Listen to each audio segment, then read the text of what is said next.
Caffeine, that beloved morning stimulant and mid-afternoon lifesaver, has a surprisingly complex relationship with uric acid. For many, coffee is seen as a metabolic booster, a brain sharpener, and occasionally even a socially acceptable personality substitute. But beyond the buzz, it turns out caffeine and the company it keeps can either be your joint's best friend or its worst enemy, depending on how it's packaged and consumed.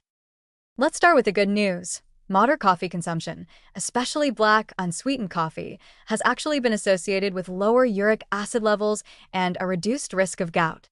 Several studies suggest that compounds in coffee, such as chlorogenic acid and other antioxidants, may improve insulin sensitivity and enhance kidney function. Better kidney function means better uric acid clearance. And caffeine itself, being a mild diuretic and xanthine derivative, might help nudge uric acid levels downward, though the effect isn't massive on its own. In fact, habitual coffee drinkers, we're talking about 2 to 4 cups a day, not espresso 4 drips, tend to have better uric acid profiles than non-drinkers, even after adjusting for other risk factors. So, if your morning ritual involves a steaming mug of plain black coffee, you're probably doing your joints a tiny metabolic favor.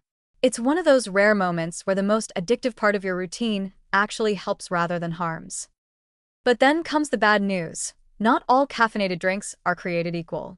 And once you stray from plain coffee into the sugary wildlands of sweetened lattes, canned coffee drinks, and energy drinks, the benefits start to disappear faster than your willpower near a donut display. These beverages often come packed with high-fructose corn syrup, artificial creamers, sweeteners, and flavorings that wreak havoc on your metabolism. If your morning coffee order sounds like a dessert, think caramel whipped cookie crumble something. You've turned an anti-gout beverage into a sugar-fueled uric acid factory. Energy drinks are even worse offenders.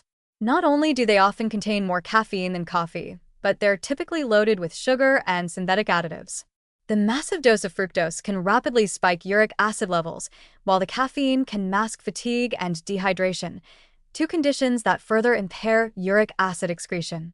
So instead of waking up your kidneys, you might be confusing and overloading them all at once.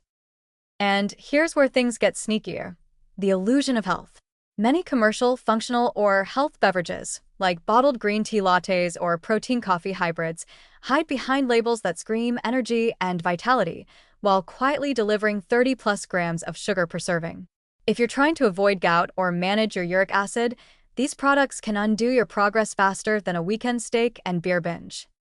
So where does that leave caffeine lovers? In a pretty decent place, as long as you're drinking smart.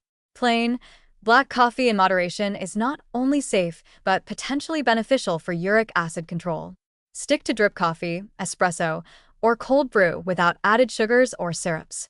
Avoid energy drinks unless you're actively trying to test your body's limits. Spoiler, it will fail. And keep an eye on flavored or pre-bottled coffee products that look more like milkshakes in disguise. In short, caffeine isn't the problem. It's the company it keeps. Paired with antioxidants and moderation, it's a mild metabolic ally.